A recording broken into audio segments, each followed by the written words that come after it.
अगर ये common science दिख रहे हैं, समथिंग इज चेंजिंग। कोई बड़ा झगड़ा नहीं हुआ, न ही कोई क्लियर रीजन मिला, फिर भी दिल कह रहा है पहले जैसा नहीं रहा। कभी कभी रिलेशनशिप खत्म नहीं होता, बस हल्का सा ठंडा पड़ने लगता है, और ये ठंडक सबसे पहले आप फील करते हैं। आज हम समझेंगे कि ऐसा होता क्यों है और इस पैटर्न को धीरे से कैसे शिफ्ट किया जा सकता है। शायद आप ये फेज जी रहे हैं, वो इंसान आज भी मैसेज करता है, कॉल भी होती है, मिलना भी हो जाता है, पर बात करते वक्त वो पहली वाली चमक नहीं होती। आप सोचते हैं मैं ही ज्यादा नोटिस कर रहा हूँ क्या, शायद मूड खराब होगा, शायद बिजी होंगे। फिर आप थोड़ा और एफर्ट डालते हैं, थोड़ा और प्यार दिखाते हैं, थोड़ा और पेशेंस रखते हैं, लेकिन अंदर एक हल्का सा डर बैठ जाता है, कहीं ये वन साइडेड तो नहीं है। और ये सवाल आप शायद किसी से शेयर भी नहीं कर पाते, क्योंकि ऑफिशियली सब ठीक है पर इमोशनली कुछ शिफ्ट हो रहा है। थोड़ा रुक के महसूस कीजिए, क्या आप भी अपनी फीलिंग को बार बार इग्नोर कर रहे हैं? चलिए सीधे और सच्चे तरीके से देखते हैं। वो पास है पर कनेक्शन हल्का लगने लगता है। पहले बात करते वक्त टाइम का पता नहीं चलता था, अब बात जल्दी खत्म हो जाता है। पहले वो खुद शेयर करते थे, अब आप पूछते हैं, तब भी सिर्फ शॉर्ट जवाब मिलता है। ये वो स्टेज है जहां सब नॉर्मल दिखता है पर वार्मथ कम हो जाता है, और आप सोचते रहते हैं मैं ओवर रिएक्ट तो नहीं कर रहा हूँ। रिलेशनशिप कभी एकदम से चेंज नहीं होता। एफर्ट पहले थोड़ा कम होता है, फिर थोड़ा और। पहले वो खुद प्लान बनाते थे, अब मोस्टली आप ही इनिशिएटिव लेते हैं। पहले कब मिल रहे हैं आता था, अब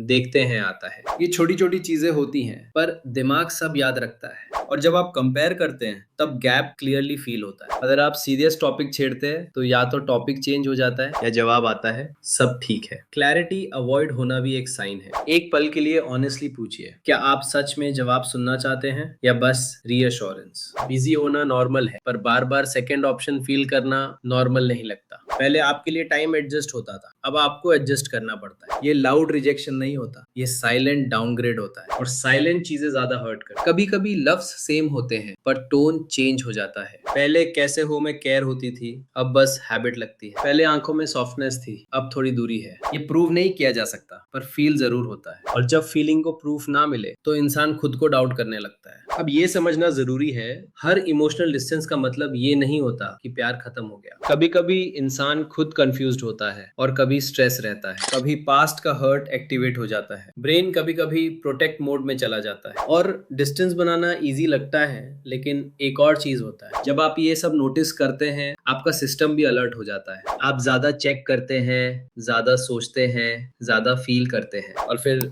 दोनों तरफ हल्का सा टेंशन क्रिएट हो जाता है। याद है शुरू में जो हल्का सा कुछ ऑफ फील हो रहा था? वो फीलिंग रैंडम नहीं होता, वो सिग्नल होता है। एक छोटा सा इनर शिफ्ट ट्राई कीजिए। पहला, जब माइंड कहे वो दूर जा रहे हैं, अंदर प्यार से कह दीजिए मैं अपनी फीलिंग्स को समझ रहा हूँ। बस अपने इमोशन को पहचान लीजिए और जेंटली एक्सेप्ट कीजिए। दूसरा, अजम्पशन से पहले ऑब्जर्वेशन रखिए, फैक्ट और इमेजिनेशन अलग कीजिए। तीसरा, सीधा और शांत तरीके से बात कीजिए, ब्लेम के बिना, सिर्फ फीलिंग शेयर कीजिए। रिसेंटली मुझे थोड़ा डिस्टेंस फील हो रहा है। कभी कभी इतना सिंपल और ऑनेस्ट सेंटेंस ही क्लैरिटी दे देता है। और याद रखिए, अगर कोई एफर्ट कम कर रहा है इसका मतलब ये नहीं कि आप में कमी है, आपकी वैल्यू स्टेबल है। अगर आपको लगता है कि आपका रिएक्शन कंट्रोल से बाहर जा रहा है, या हर रिलेशनशिप में सेम पैटर्न रिपीट हो रहा है, या अंदर से एंजाइटी या सैडनेस लॉन्ग टाइम से सेटल हो गया है, तब सिर्फ अवेयरनेस काफी नहीं होता। एक्सपर्ट कंसल्टेंट के साथ कंसल्टिंग करना जरूरी हो जाता है। कंसल्टिंग करना नॉर्मल है, और सेल्फ केयर भी। कभी कभी लोग एकदम से नहीं जाते, वो धीरे धीरे मूव हो जाते हैं, और सबसे पहले आपका दिमाग नोटिस करता है। अगर आपको लग रहा है कुछ चेंज हो रहा है,